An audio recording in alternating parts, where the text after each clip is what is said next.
రాకాలోకంకి స్వాగతం. ఈ కంటెంట్ మీకు నచ్చినట్టయితే లైక్ చేయండి, మీ బంధుమిత్రులకి షేర్ చేయండి. ఇప్పటివరకు సబ్స్క్రైబ్ చేసుకోకపోతే సబ్స్క్రైబ్ బటన్ని నొక్కండి. అదేవిధంగా పక్కనే ఉండే బెల్ ఐకాన్ని కూడా నొక్కటం మర్చిపోకండి. మిత్రులారా, ప్రధానమంత్రి మోదీ మూడవసారి పదవీ ప్రమాణ స్వీకారం చేసినటువంటి వెనువెంటనే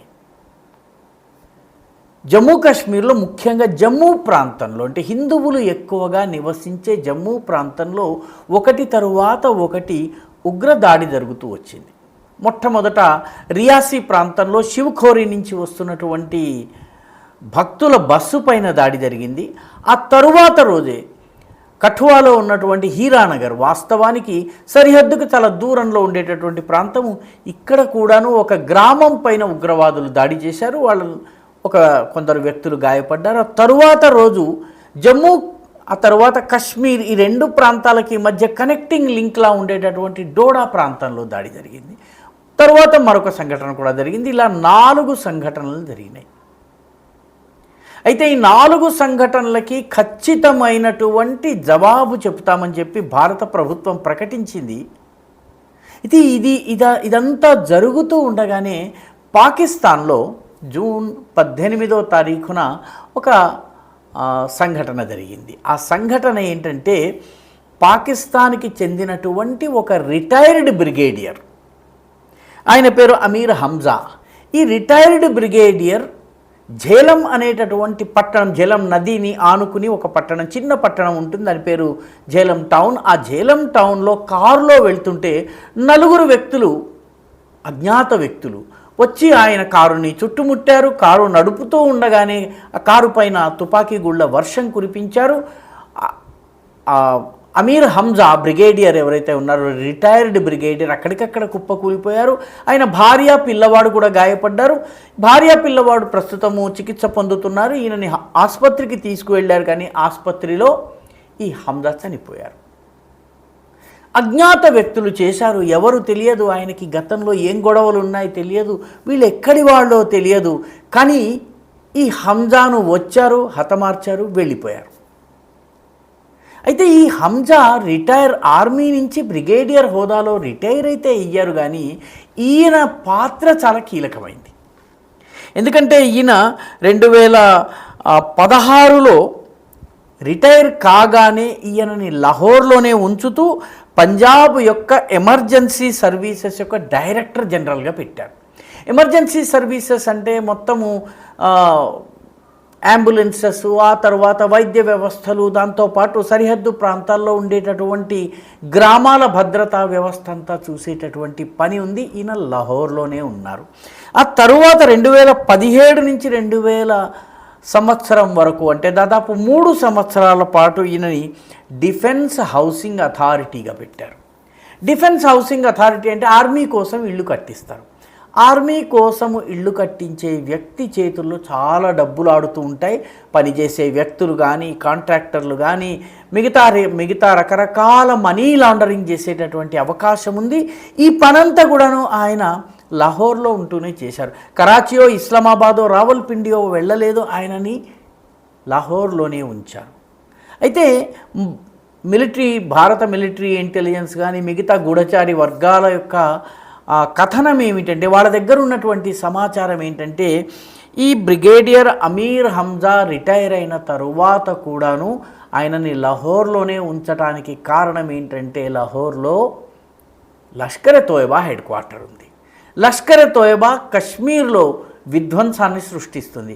కాబట్టి లష్కర్ తోయబాతో ఆయన లయాజన్ చేసేటటువంటి పని, వాళ్ళకి లాజిస్టిక్ సపోర్ట్ చేసేటటువంటి పనిని చేస్తూ వచ్చారు. ఆ తరువాత కూడాను ఆయన అక్కడే ఉంటూ పనిచేస్తూ వచ్చారు. మొత్తం జమ్మూ ప్రాంతంలో ఉన్నటువంటి సుంజువాన్ అనే చోట ఆర్మీ క్యాంప్ ఉంటుంది. ఆ ఆర్మీ క్యాంప్ మీద ఏప్రిల్ 10, 2018న భారీ దాడి జరిగింది. 5 సైనికులు చనిపోయారు, ఒక 20-25 మంది గాయపడ్డారు. చాలా భయంకరమైనటువంటి దాడి. ఈ సుంజువాన్ దాడి మొత్తము ప్లాన్ చేసింది, దాన్ని ఆపరేషనలైజ్ చేసింది, దాన్ని పూర్తిగా అమలయ్యేలా చూసింది. ఆ ఆర్మీ క్యాంపు చుట్టూ ఉన్నటువంటి రోహింగ్యా క్యాంప్స్ ఏవైతే ఉన్నాయో, ఆ రోహింగ్యా క్యాంపులలో కాలనీస్ ఉన్నాయి, ఇల్లీగల్ కాలనీస్. ఆ కాలనీస్లో ఏజెంట్స్ని పెట్టి మొత్తం ఈ దాడిని ప్లాన్ చేసినటువంటి వ్యక్తి ఈ బ్రిగేడియర్ అమీర్ హంజా. అంతేకాకుండా జమ్మూ కాశ్మీర్, ముఖ్యంగా జమ్మూ ప్రాంతంలోని అణువణువు పైన ఈయనకి సాధికారికమైనటువంటి సమాచారం ఉంది. ఇక్కడ ఏ ఆపరేషన్ నిర్వహించాలన్నా, ఏ ఉగ్రవాది చొరబడాలన్నా, ఎలా వెళ్ళాలన్నా, ఏదైనా ఆపరేషన్ వాళ్ళు ఉగ్రవాద చర్య చేయాలన్నా కూడాను ఈయన దానికి సరిపడా సమాచారాన్ని ఇస్తూ వస్తూ ఉంటారు. పూర్తి ప్లానింగ్లో ఉద్దండుడుగా చెప్తూ ఉంటారు. ఆ వ్యక్తి జూన్ 18వ తారీఖున హఠాత్తుగా గుర్తు తెలియని వ్యక్తులు వచ్చారు, చంపేశారు, వెళ్ళిపోయారు. పాకిస్తాన్ పోలీసులు, పాకిస్తాన్ రక్షణ రంగ అధికారులు కూడాను దీనిని ఉగ్ర దాడిగా చెప్పటం లేదు.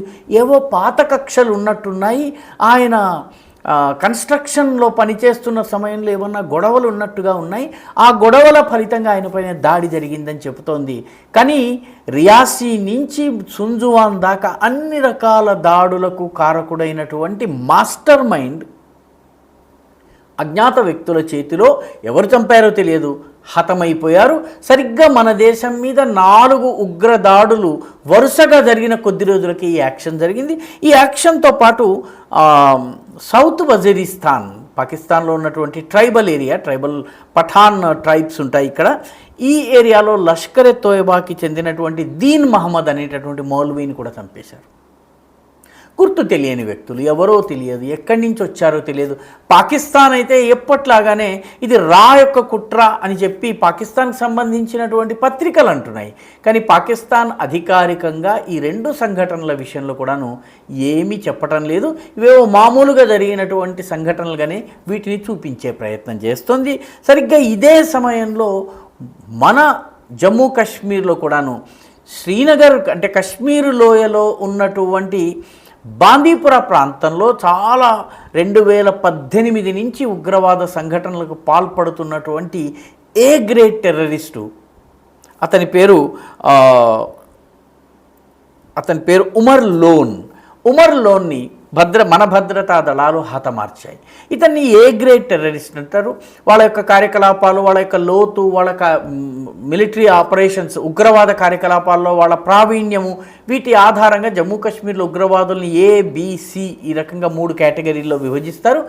ఏ కేటగిరీకి చెందినటువంటి ఉమర్ లోన్ జూన్ 18వ తారీఖున హతమైపోయాడు. మొత్తం మీద జమ్మూ కాశ్మీర్లో మళ్ళీ ఉగ్రవాద దాడులు జరగకుండా కట్టుదిట్టం చేసే పని జరుగుతోంది. అదే సమయంలో పాకిస్తాన్లో గుర్తు తెలియని వ్యక్తులు కూడాను ఈ అమీర్ హంజా, బ్రిగేడియర్ అమీర్ హంజా వంటి వాళ్లను చంపేసేస్తున్నారు. ఈ మొత్తమంతా కనుక చూసినట్లయితే ఈ అమీర్ హంజాను ఎవరు చంపారు ఏంటన్నది తెలియడం లేదు. కానీ పాకిస్తాన్ ఈసారి బాలాకోట్ వంటి సంఘటన లేకపోతే ఇంకో రకమైనటువంటి సంఘటన జరగకుండా ఈ రకంగా కీలకమైనటువంటి మిలిటరీ అధికారులపైన, రిటైర్డ్ అయ్యి రకరకాల కార్యకలాపాలలో ఉన్నటువంటి వాళ్ళపైన యాక్షన్స్ ఏమన్నా జరుగుతాయని చెప్పి పాకిస్తాన్ యొక్క డిఫెన్స్ సోర్సెస్ అన్నీ కూడా కంగారు పడుతున్నాయి. అయితే భారతదేశానికి వీటికి ఏమీ సంబంధం ఉన్నట్టుగా కనిపించటం లేదు. పాకిస్తాన్ కూడా అఫీషియల్గా ఈ సంఘటనల్ని ఉగ్రవాద దాడులు కానీ లేకపోతే ఇవి టార్గెటెడ్ అటాక్గా కానీ చూపించేందుకు సాహసించటం లేదు. ఈ వీడియో మీకు నచ్చినట్టయితే లైక్ చేయండి, షేర్ చేయండి, ఈ ఛానల్కు సబ్స్క్రైబ్ చేయండి. మీ అభిప్రాయాన్ని కమెంట్ల రూపంలో తప్పనిసరిగా పంపించండి.